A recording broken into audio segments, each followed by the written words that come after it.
ప్రయోజకులైతే తల్లిదండ్రులకు అంతకు మించిన ఆనందం మరొకటి ఉండదు కదా. తాము ఎదగడమే కాకుండా సమాజం కోసం ఎన్నో సేవా కార్యక్రమాలు చేస్తూ ప్రజల గుండెల్లో నిలిచిపోయారు వారు.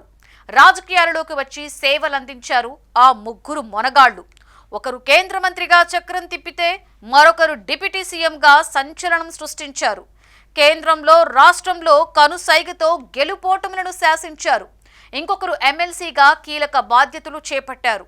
ఒక తల్లి కడుపున పుట్టిన ఆ ముగ్గురు చట్టసభల్లో అడుగుపెట్టి దేశంలోనే అరుదైన రికార్డు సృష్టించారు. ఈ పాటికే అర్థమైపోయి ఉంటుంది ఆ ముగ్గురు మొనగాళ్లు ఎవరో అన్నది.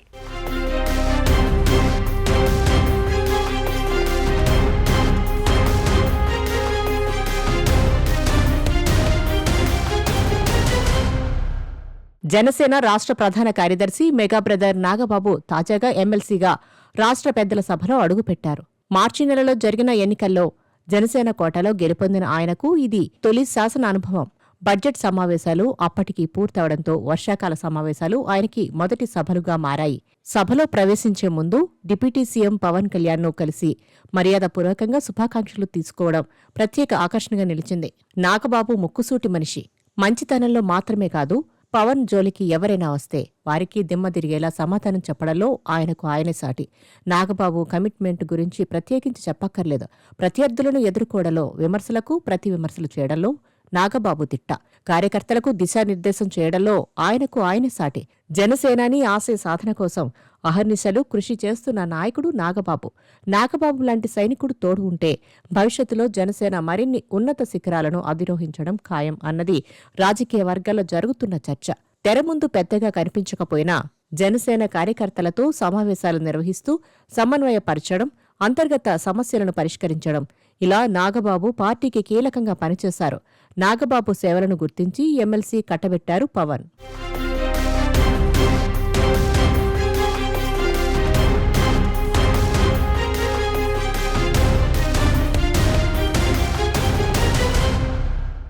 మెగాస్టార్ గురించి ప్రత్యేకంగా చెప్పాల్సిన అవసరం లేదు. నిత్య కృషివలుడు, స్వయం ప్రకాశితుడు, సినిమాలో రారాజు, తెలుగు ప్రజలకు ఆరాధ్య నటుడు.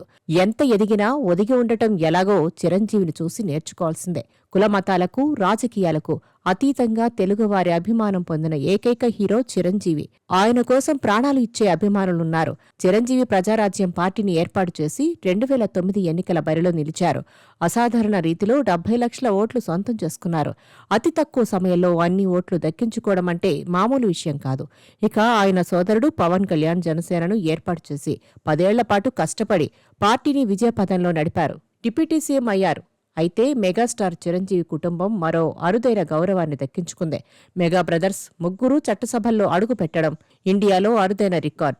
ఎమ్మెల్యేగా, ఎంపీగా, కేంద్ర మంత్రిగా మెగాస్టార్ చిరంజీవికి విశేష ఆదరణ ఉండేది. లక్షలాది మంది అభిమానులు ఆయన సొంతం. అందుకే 2009లో ప్రజారాజ్యం పార్టీని ఏర్పాటు చేశారు. ఒంటరి పోరాటానికి మొగ్గు చూపారు. నాడు అధికార కాంగ్రెస్ ఒకవైపు, తెలుగుదేశం పార్టీ నేతృత్వంలోని మహాకూటమి మరోవైపు పోటీ చేస్తుండగా ప్రజారాజ్యం రూపంలో త్రిముఖ పోటీ నెలకొంది. అటువంటి సమయంలో 18 అసెంబ్లీ సీట్లను తెచ్చుకుంది ప్రజారాజ్యం. 70 లక్షల ఓట్లతో రికార్డు సృష్టించింది. చిరంజీవి తిరుపతి నుంచి ఎమ్మెల్యేగా ఎన్నికయ్యారు. తొలిసారిగా అసెంబ్లీలో అడుగు పెట్టారు. కొద్ది రోజుల తర్వాత కాంగ్రెస్ పార్టీ ద్వారా రాజ్యసభకు ఎన్నికై కేంద్ర మంత్రి అయ్యారు. అలా పార్లమెంటులో అడుగు పెట్టగలిగారు మెగాస్టార్ చిరంజీవి. ఆ తర్వాత పవన్ 2014 ఎన్నికలకు ముందు ఆవిర్భవించింది జనసేన. కానీ ఆ ఎన్నికల్లో పవన్ కళ్యాణ్ పోటీ చేయలేదు. కేంద్రంలో బీజేపీకి, రాష్ట్రంలో తెలుగుదేశం పార్టీకి మద్దతు తెలిపారు. అలా 2 చోట్ల పార్టీలు అధికారంలోకి వచ్చాయి. కానీ పవన్ కళ్యాణ్ మాత్రం ఎటువంటి నామినేటెడ్ పదవులు తీసుకోలేదు. రాజ్యసభతో పాటు ఎమ్మెల్సీ పదవుల ఆఫర్లు ఇచ్చినా తిరస్కరించారు. 2024 ఎన్నికల్లో కూటమి గెలుపులో క్రియాశీలక పాత్ర పోషించారు. పిఠాపురం నుంచి ఎమ్మెల్యేగా గెలిచి అసెంబ్లీలో అడుగుపెట్టారు. కీలక మంత్రిత్వ శాఖలతో పాటు ఉప ముఖ్యమంత్రి హోదా అందుకున్నారు. సినిమాల్లోకి, రాజకీయాల్లోకి ఎంతో మంది వచ్చారు, వెళ్లారు. కానీ జనం గుండెల్లో నిలిచిపోయింది మాత్రం చాలా తక్కువ మంది మాత్రమే. అలాంటి వారిలో ముందు వరుసలో ఉండేది జనసేనాని పవన్ కళ్యాణే అని చెప్పడంలో ఎలాంటి సందేహం అక్కర్లేదు. పవన్ కళ్యాణ్ పేరు వింటే ఆయన అభిమానులు పులకించిపోతారు. పవన్ కళ్యాణ్ పోరాట పటిమ, వెన్ను చూపే మనస్తత్వం లేకపోవడం సేవా కార్యక్రమాల కోసం సర్వం త్యాగం చేయటం లాంటి ప్రత్యేకమైన లక్షణాలు కలిగి ఉండటమే ఆయనకు ప్రాణాలిచ్చే అభిమానులను సంపాదించి పెట్టింది. అందరికీ అభిమానులు ఉంటారేమో, పవన్ కు మాత్రం భక్తులు ఉంటారని ప్రత్యేకించి చెప్పక్కర్లేదు. రాజకీయాల్లో పవన్ సృష్టించిన విప్లవం దేశం దృష్టిని ఆకర్షించింది. నేడు ఏపీలో, కేంద్రంలో ఎన్డీఏ ప్రభుత్వాలు ఉన్నాయంటే అందుకు ఏకైక కారణం పవన్ కళ్యాణే అని అందరికీ తెలిసిన విషయమే.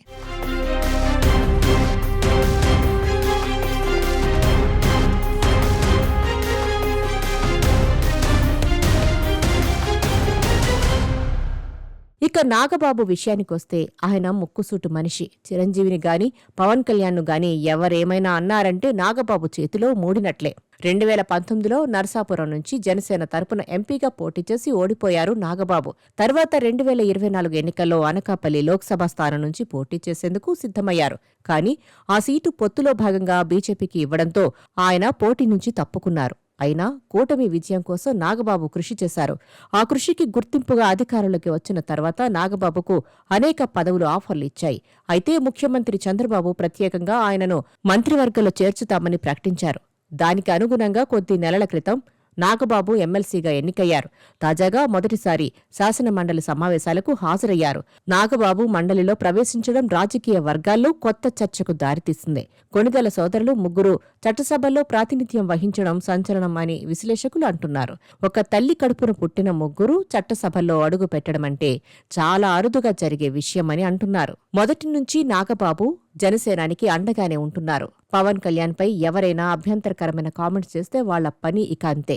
తనపై విమర్శలు చేస్తే పవన్ అయినా సైలెంట్గా ఊరుకుంటారేమో గాని నాగబాబు అలా కాదు. గట్టిగా సమాధానం చెబుతారు. ప్రత్యర్థుల విమర్శలకు బుద్ధి చెప్పినట్లుగా కౌంటర్ ఇవ్వడంలో నాగబాబుకు తిరుగులేదు. ఓవైపు పార్టీని సమన్వయపరచడం, ఇంకోవైపు బలోపేతం చేయడం. అదేవిధంగా ఈ ఎన్నికల్లో జనసేన 100% స్ట్రైక్ రేటుతో విజయం సాధించడంలో కీలక పాత్ర పోషించడంలో కీ రోల్ పోషించారు.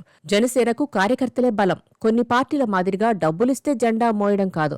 పవన్ కోసం ప్రాణాలిచ్చే అభిమానులున్న పార్టీ జనసేన. ఎన్ని సవాళ్లు ఎదురైనా సేనానికి అండగా ఉంటున్నారు. నిస్వార్థంగా జనసేన జెండా మోస్తున్నారు. నమ్మిన సిద్ధాంతం కోసం పోరాడుతున్న జనసేనాని అడుగులో అడుగేస్తున్నారు. రాష్ట్ర వ్యాప్తంగా 175 నియోజకవర్గాల్లో జనసేనకు అభిమానులున్నారు.